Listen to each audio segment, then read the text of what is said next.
First step, to remove the existing code, press buttons A and B simultaneously until the LED flashes.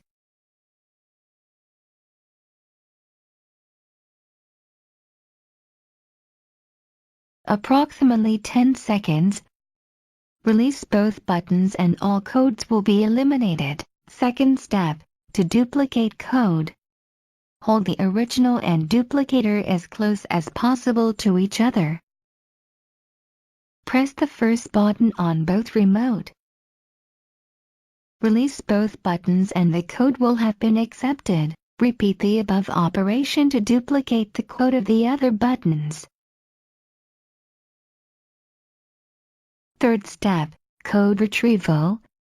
If the code is inadvertently removed, the previous code can be retrieved by pressing buttons C and D simultaneously until the LED flashes, approximately 5 seconds. The previous code is retrieved successfully.